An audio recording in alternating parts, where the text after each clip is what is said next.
This video is brought to you by Squarespace, but more on the sponsor on the later part of this video. Welcome to Jay's Iyagi, where I share my journey, my experience in the audiophile world about Jay's Iyagi. So people ask me all the time, what does Jay's Iyagi mean? Well, Jay is my name and Iyagi actually means story, journey, a folklore or sort in the Korean language. And my background is Korean. I'm a Korean Canadian. And the Iyagi actually is a very special word for me because my grandfather used to tell me all these stories based on real life experiences that he had and turn it into a folklore that was easily digestible for a child like me at the time. It was just wonderful stories, fantastic, so cool, and I always took something away from it, a lesson. And he has long passed, but the Iyagi, the story, still lives on with me, and so I decided to make this channel and make it called Jay's Iyagi to share my audiophile journey and my story. So this one big story is now turned into a channel. But there's a blank part of my journey that I want to share with you, and the mistakes and the stuff that happened that you didn't get to see.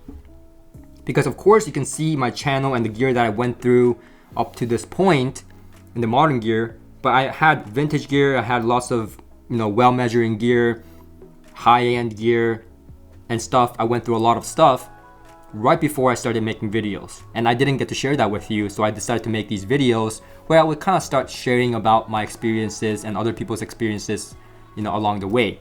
So first episode of that, I guess, but here goes. My first ever mistake that I made that I regret is actually 100% believing in measurements and only believing in measurements. I'm not saying or shitting on measurements. Measurements do matter. They absolutely do matter. Where do they matter? Well, they matter when it comes to designing a product and making sure that it's within parameters. It's never wrong to have a well-measuring device. It's preferred actually, but I used to buy based on only measurements. And it made sense because I came from a science background. I work as a data researcher today, right? I'm a researcher as well. I have a science background, neuroscience, biology, engineering is what I did. So obviously I was that person that wanted proof in front of me, and objective data was perfect because it made sense to me. It made sense that well-measuring gear should sound better. But at the exact same point in time, I was working at a high-end retail store where they would have products that are not well-measuring products. And when I listened to these products, speakers, amplifiers, DACs, they were not better measurement-wise. Objective data-wise, they were not better than the gear that I had. The gear that I had, the system that I had back then, was all well-measuring gear.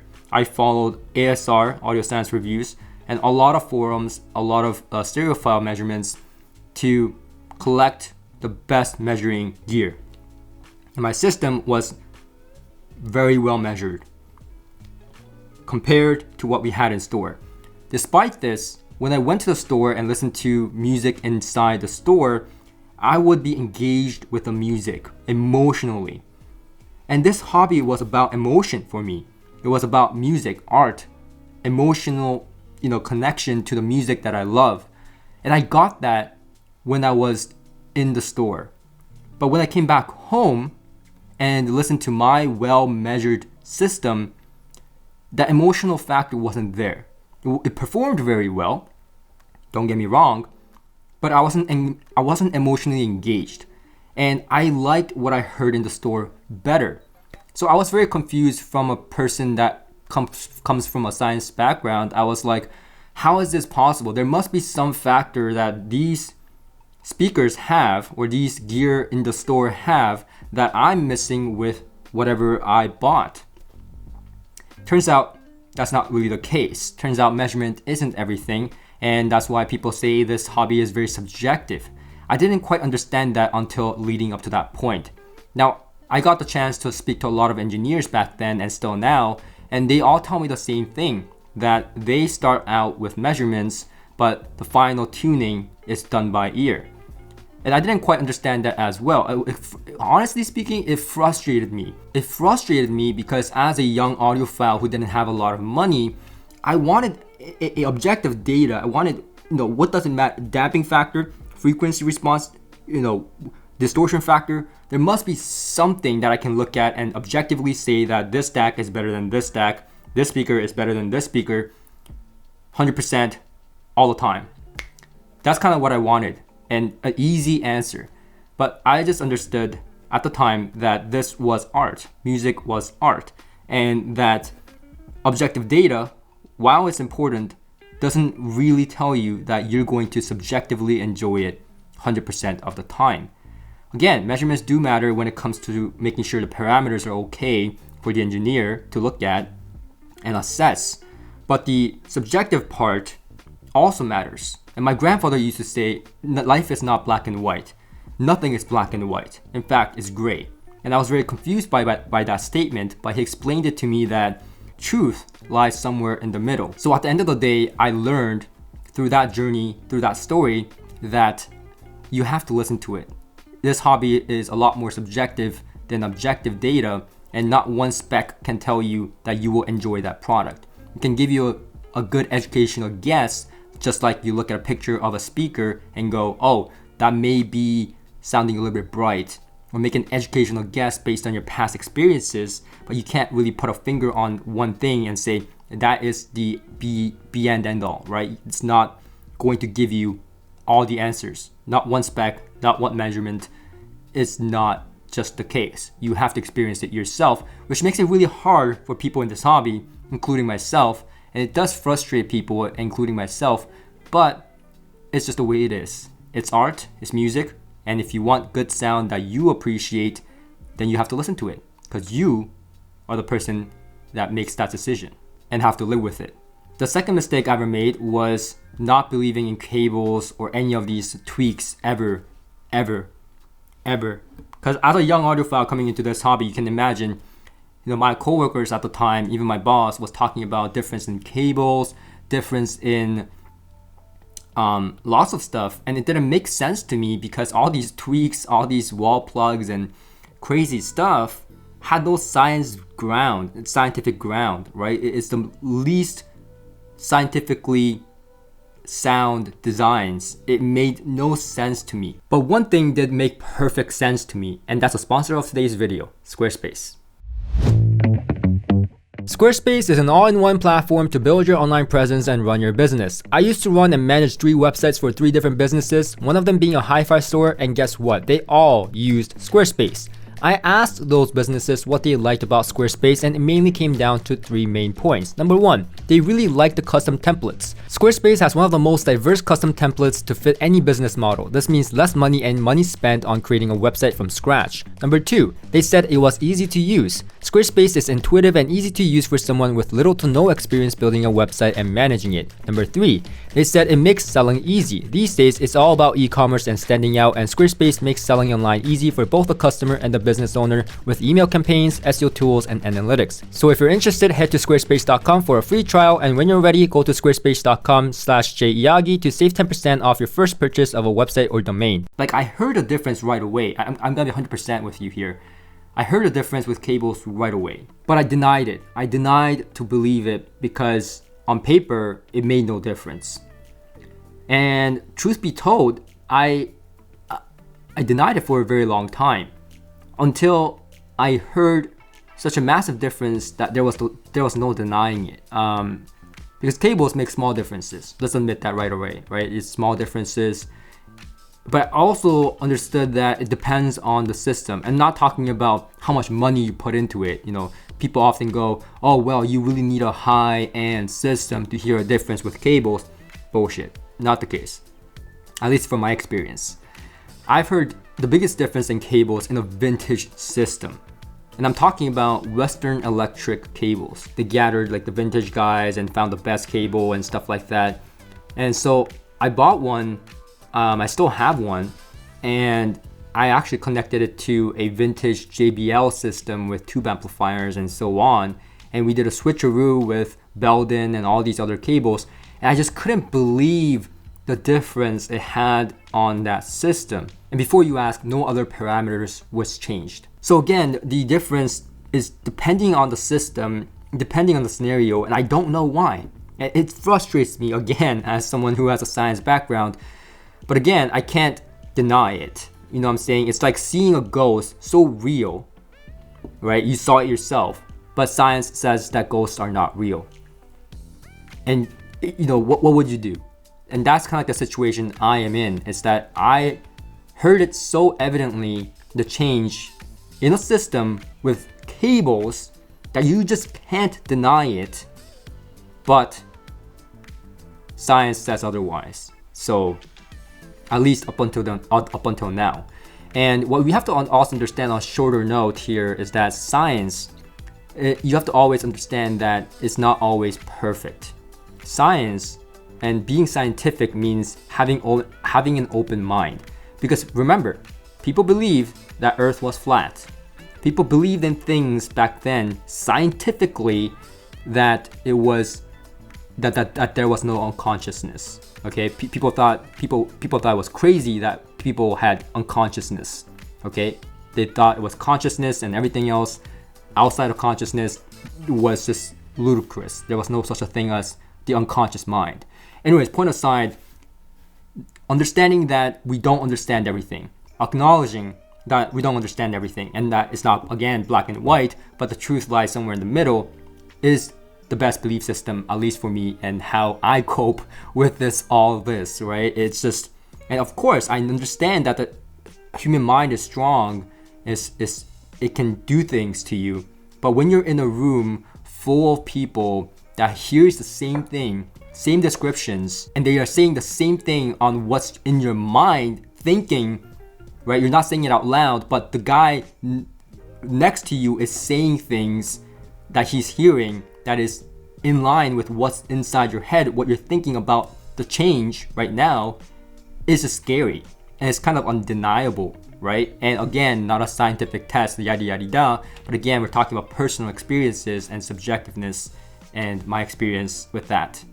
So again, not saying that cables have any objective purpose in changing sound. It's not a tone control, but soundstage and imaging is something that you can't really change in a cable, and that is something that I experienced with these systems, is the change in the soundstage and depth in a system, which again, you can't really measure.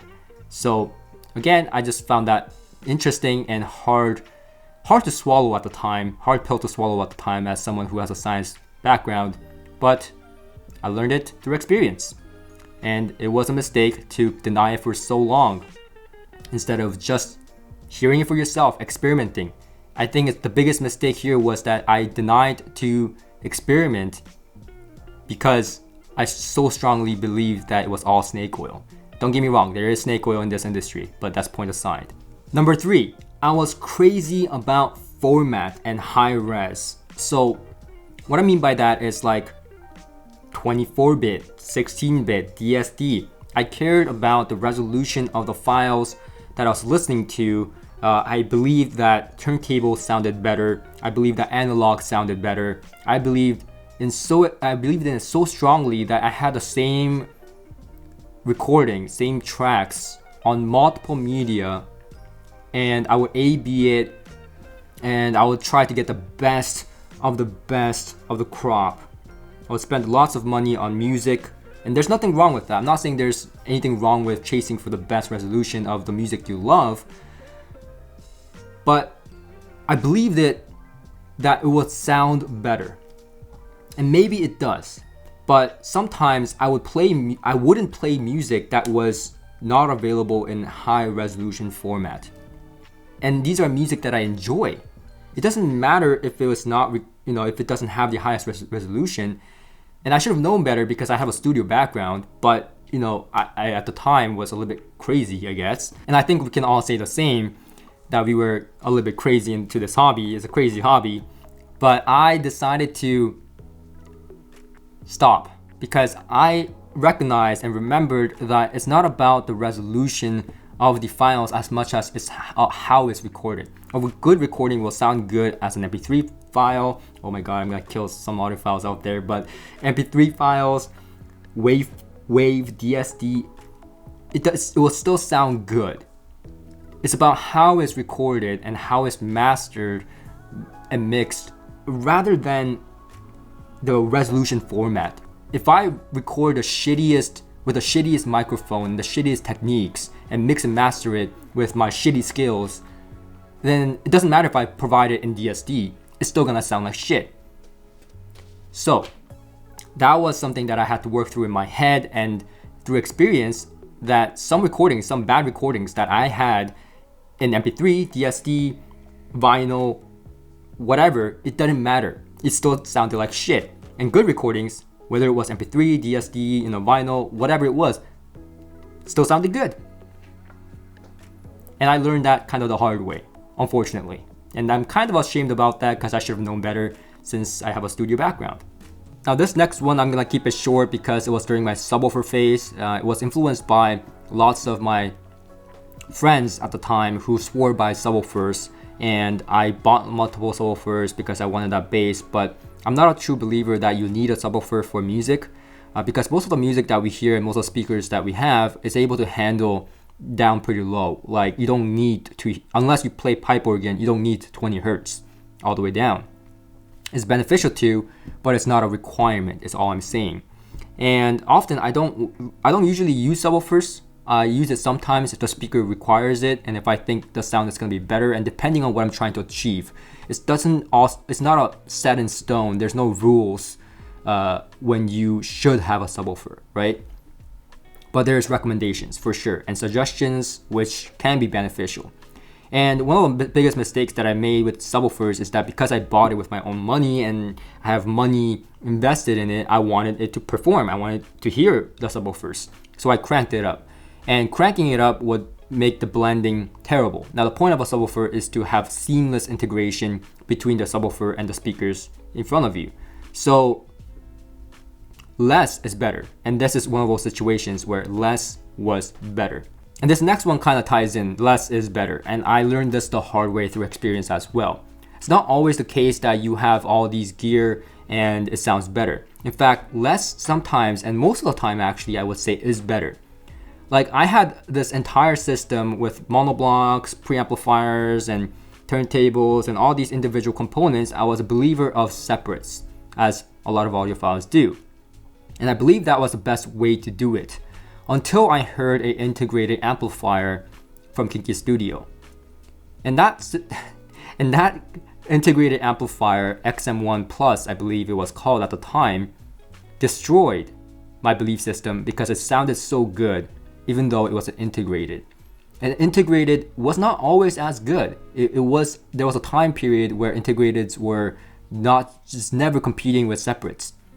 But over time, integrated amplifiers have gotten so good because of the demand for integrated and simpler systems, to where the designer makes the choice for you on the synergy of your preamplifier and amplifier because it's in one chassis. And I found that it's not always simple as to suggest that separates are better, always better. It's not the case anymore. So I learned that through experience and through time and through the change of the demographic and the consumer world. Things have changed. So sometimes less is better, and having less means more. And this last one is going to be kind of wrapping everything up together. And I've always believed that there was a bad and a good speaker. Like, I remember getting a different speaker than the one that I had at the time in my system, and I would plop it down in the same spot that I had my previous speaker and expect it to perform, expect it to sound better. And I would make my judgment within like 2 minutes of listening to that speaker in its non-optimal spot. Every speaker is different, every amplifier is different, every system is different, every room is different. You can't just plop it and don't experiment with it and expect it to perform. So I learned that while doing this review, the biggest lesson I've learned up until now, I guess, is that you have to experiment. Some speakers, they sound terrible near the wall. You pull them out sometimes and they go, whoa, wow, that changed so drastically from mediocre or bad to holy shit. And that has happened so many times to where I finally understood that I have to play around with it. So a lot of these times, my reviews take a long time. People ask me, you had that speaker for like a month or 3 months. Where's the review? And in that time, I'm trying different amplifiers, different pairings, moving the speakers, trying different things to make it sound the best. And that's what I report, my experience and what I went through. And sometimes the videos will get too long, so I kind of shorten it down. But point being is that experimentation with anything you get is so important. If you think something is bad, initially, don't just make up your mind based on that one experience. That speaker or that amplifier can maybe sound good or even way better than anything you've heard before in a different setting. And I know what some of you guys are thinking. It's not enjoyable, it's stressful. I just want the answers. And I wish I can give you that, and I wish that I had that too. Like I said, in the very beginning, I was looking and chasing for that one number factor, objective data, or one thing that I can look at and say, this is it. But there's no such a thing. And that really tells you as you go along in this journey, the more experience you have, the more you realize that you don't know everything, and that this hobby is vast and really less understood, and it's kind of artistic and at the same time frustrating. But you know what they say, if you can't change it, don't stress about it, enjoy it. So I decided to enjoy the process, and that has kind of changed my aspect, changed my thinking in this hobby to where I can enjoy each thing. I enjoy moving my speakers, I enjoy the change, I enjoy the things I've learned while setting up different systems and different speakers, different amplifiers, and learning their strengths and caveats. And so I guess that's the takeaway in this video, is that through the iyagi, there's always something to take away and learn. For me, and maybe for you. Anyways, if you learned something from this video, make sure to click that like button. It helps me out and it doesn't cost you anything. And I hope to see you guys real soon. Until next time, peace.